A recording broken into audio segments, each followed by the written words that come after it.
Assalamualaikum warahmatullahi wabarakatuh.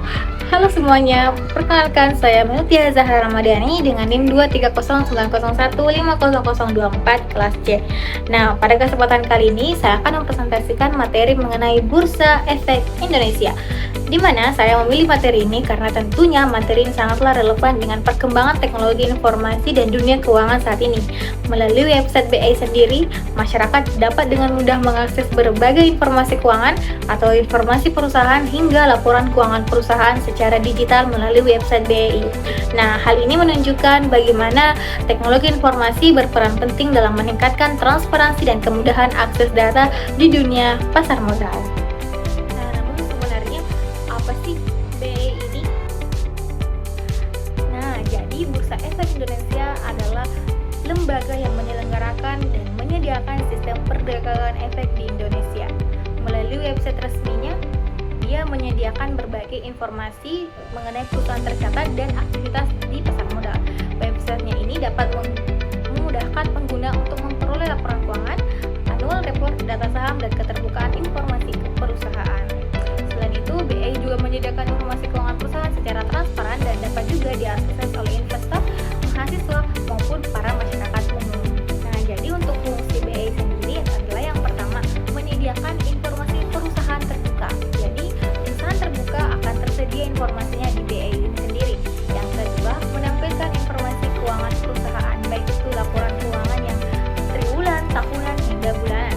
Yang ketiga, menjadi sumber informasi investasi.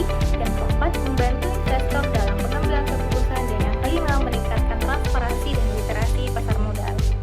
Sedangkan instrumen yang ada di Bursa Efek Indonesia yaitu ada saham, obligasi, reksadana, hingga waran saham. Nah, selain itu di Bursa Efek Indonesia sendiri memberikan akses informasi berdasarkan jenis laporan keuangannya, jenis industrinya, dan juga jenis investasinya.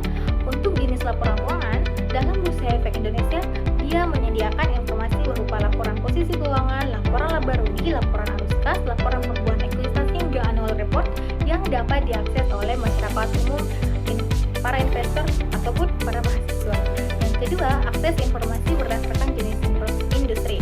Jadi pada website BI ini, perusahaan dapat dicari berdasarkan industri mereka atau sektor industri tertentu. Pengelompokan ini memudahkan pengguna untuk membandingkan perusahaan dalam bidang usaha yang sama. Jadi setiap industri memiliki karakteristik laporan keuangan yang berbeda dari yang satunya.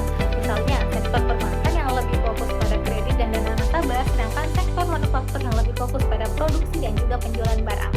Dan yang terakhir, ada akses informasi berdasarkan jenis investasi. Di Bursa Efek Indonesia sendiri juga menyediakan informasi berdasarkan jenis investasi seperti investasi saham, investasi obligasi, dan juga reksadana ataupun instrumen lainnya. Nah, untuk cara penggunaan BI sendiri, teman-teman cukup cari di Google Chrome, itu website BI yaitu www.idx.co.id, sehingga muncul tampilan seperti ini. Nah, sehingga selesai, teman-teman cukup filter laporan keuangan ataupun laporan keuangan tahunan, mau di tahun 2006, 2005, atau sebagainya. Dan mau jenisnya apa, teman-teman cukup terapkan. Nah, di sini saya mau cari PT Plaza Indonesia, makanya tampilannya seperti ini contohnya. Nah, setelah selesai, biasanya untuk laporan keuangannya ini kita akan analisis bagaimana profitabilitasnya, solvabilitasnya, ataupun likuiditasnya. Dan juga di sini para investor ataupun masyarakat menilai bagaimana perusahaan tersebut. Nah, dan ini adalah contoh dari laporan keuangan yang ada di PT Plaza Indonesia. Nah, untuk pengalaman pribadi sendiri menggunakan Bursa Efek Indonesia, saya dan rekan-rekan pernah menganalisis time series nih dari si laporan keuangan PT Plaza Indonesia, PT Bumi Serpong Indonesia, dan juga PT Properti.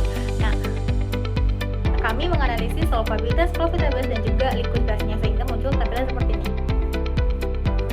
Nah, untuk perhitungan rasio likuiditasnya ini dilihat dari aset lancar yang kemudian dibagi dengan utang lancar yang diperoleh dari laporan keuangan ketiga perusahaan tersebut. Nah, dengan fungsinya untuk mengetahui bagaimana sih kemampuan perusahaan ini membayar utang jangka pendeknya menggunakan aset lancar sehingga diperoleh hasil seperti ini. Nah, untuk rasio aktivitas sendiri adalah rasio yang kita gunakan untuk mengukur tingkat efektivitas dan efisiensi perusahaan dalam menggunakan aset yang mereka miliki dan dalam menjalankan kegiatan operasionalnya. Tentunya informasi ini kita peroleh dari website Bursa Efek Indonesia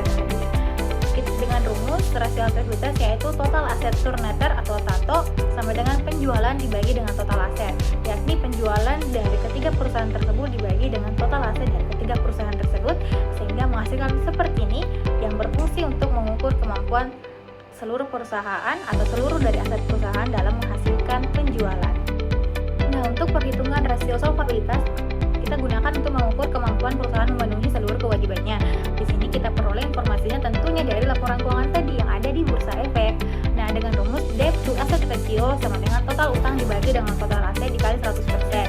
Sehingga dari perhitungan ini diperoleh informasi ketiga perusahaan seperti ini. Nah, itu tadi materi dari saya mengenai Bursa Efek Indonesia, di mana website dari Bursa Efek Indonesia merupakan sarana penting dalam menyediakan informasi keuangan perusahaan secara transparan dan juga mudah diakses oleh masyarakat ataupun pihak lainnya, sehingga kita dapat memahami kondisi perusahaan dalam mengambil keputusan investasi yang lebih tepat. Di sini kita dapat belajar bahwa laporan keuangan merupakan memiliki peran yang sangat penting dalam dunia investasi dan juga dunia bisnis. Kita tidak boleh menafsirkan bahwa hanya investor yang bisa menggunakan BEI. Ternyata kita juga sebagai seorang mahasiswa dapat memanfaatkannya sebagai sumber pembelajaran, sehingga kita dapat memahami bahwa keterbukaan informasi perusahaan yang sangat penting agar masyarakat dapat memperoleh informasi yang jelas dan terpercaya sebelum mengambil keputusan investasi. Sekian dari saya. Wassalamualaikum warahmatullahi wabarakatuh. See you.